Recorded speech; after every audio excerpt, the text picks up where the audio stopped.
Tere ka minu poolt. Tänapäeva kehtiva liikuvusega ja transpordiga on väga palju hädasid. Küll saavad inimesed surma ja viga, küll me kulutame hästi palju aega ummikutes. Ma just natuke aega tagasi olin autoga roolis üle pika aja ja jälle istusin ummikus ja ma mõtlesin, et miks küll inimesed valivad seda, et nad siin niimoodi passivad. Väga palju aega kulub. Ja lisaks on loomulikult pikemas perspektiivis probleem see, et nafta on otsa saamas ja see kogu see infrastruktuur, mis on ehitatud sellele majandusele, on lükatud intensiivpalatisse hingamisaparaadi alla ja ega ta sealt enam tagasi ei tule.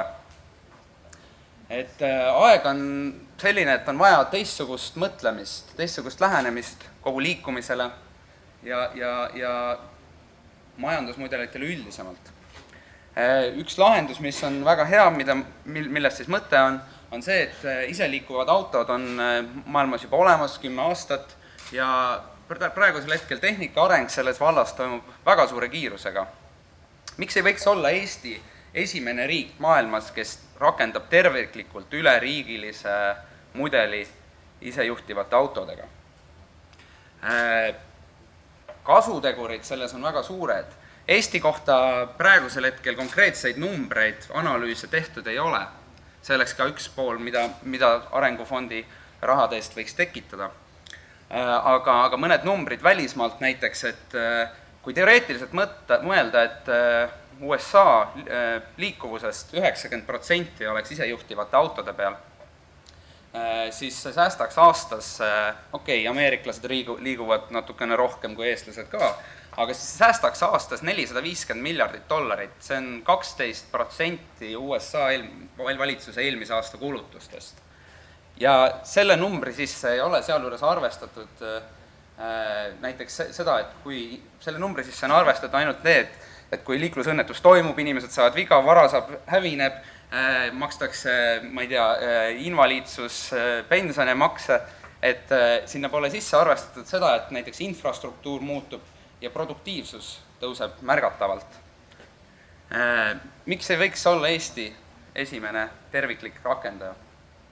Teine hea näide näiteks on samas Ameerikas, Michigani osariigis on niisugune linn nagu Ann Arbor, mis on Tartu suurune, 115 000 inimest. Ja nendel on väga selge kava olla aastaks 2021 terve linn liikuda ilma juhtideta. See tähendaks, et 7 aasta pärast sõidaks Tartus masinad ise kõik. See on päris kiire muutus.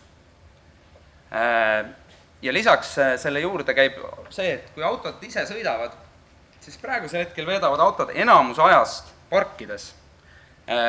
Ja nad kulutavad selleks palju aega ja ressurssi. Aga sellel hetkel, kui on autod võimelised ise sõitma, siis on võimalik neid jagada. Ja selle sama Ann Arbori näitel, siis nemad kujutavad ette ja nende analüüsid tõestavad seda, et on võimalik hakkama saada 15% olemasoleva raudvara arvel. Ehk siis, et kui praegu on autosid näiteks Eestis 750 000, siis miks mitte võiks mõelda, et autosid võiks olla 5 korda vähem. See on umbes nii palju, kui meil oli autosid 80. lõpus. Et võimalusi on päris palju selles. Olen sellest kirjutanud ka Postimehes ja Sirbis pikemalt, kes tahab, saab lugeda lähemalt. Aga mida võiks teha selle aja jooksul ära? Et kõigepealt kogu küsimus algab sellest, et kuidas teha Eestis võimalikult hea arengukeskkond nendele isejuhtivatele masinatele. Et ideid ja võimalusi on väga palju ja miks sellest praegu rääkida, on küsimus just sellest, et meil on ka aega. See ei ole kohe juhtumas, aga me saame sellega juba alustada, sest mida varem me alustame, seda rohkem elusid, ressursse ja raha me säästame. Nii et mõtted sellest, et kuidas võiks Eestis teha, võiksime me kõik hakata mõtlema edaspidi rohkem.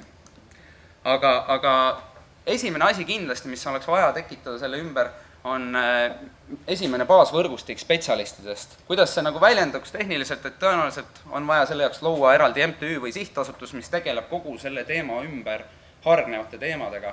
Sellepärast, et kui juba rääkida isejuhtivatest autodest, siis see teema hargneb väga kiirelt, väga laiaks. See mõju ühiskonnale on väga suur ja totaalne. Läbi selle muutuse on võimalik ehitada suurem, laiem visioon kogu ühiskonna ruumilisest struktuurist. ja tõenäoliselt esimeste asjadena ongi vajalik tekitada selline organisatsioon ja nende spetsialistide võrgustik nii Eestis kui välismaal, kes siis nagu tegelevad ja mõtlevad selle asja peale. Vaja on diskussioon käivitada nende samade spetsialistidega, vaja on korraldada üritusi, vaja on rääkida mõtteid erinevatelt osapooltelt, sest siin on väga palju erinevaid osapooli. Vaja on koostada Eesti kohta õige analüüs, panna kokku lähteülesanne, mis see tähendab. Me peaksime välja mõtlema mis on see optimaalne arv masinaid, mis Eestis näiteks võiks olla.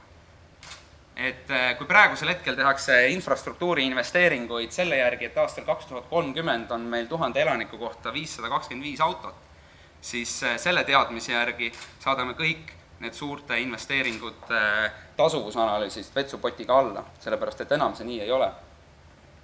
Me võiksime teada saada, et millised on teede ristlõiked, kui meil on stsenaariumi järgi näiteks nii palju autosid ja seda üle Eesti.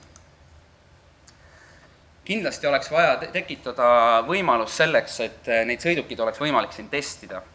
Selleks on vaja luua sobiv õiguslik keskkond ja selleks, et need saaks juhtuda. Miks mitte võiks teha Tehnikaülikooli campuse baasil nii-öelda autokool, kus need masinad õpiksid sõitma ja vastasel, kui nad on need õppetunnid läbinud, siis nad võiksid ka tänavatele liikuma minna. See kõik mõjutab väga tugevalt ka pikemaajalist strateegilist planeerimist, kogu ruumi taju ja selline nagu näiteks üks väga oluline teema, millega see haakub, Eestis on väga pikka aega olnud diskussioon haldusreformi üle. Sellel tehnoloogial on väga tugev mõju ka haldusreformi üle, me suudame korraldada riiki palju optimaalsemalt, kui see praegu on. Ja näiteks neid võimalusi tuleks ka visualiseerida. Selle pildi peal on Tallinnasse istutatud 600 000 uut puud, mis on siis teede arvelt tehtud puiesteedeks. Tänud tähelepanu eest ja loodan, et tekitab mõtteid kõigile. Aitäh!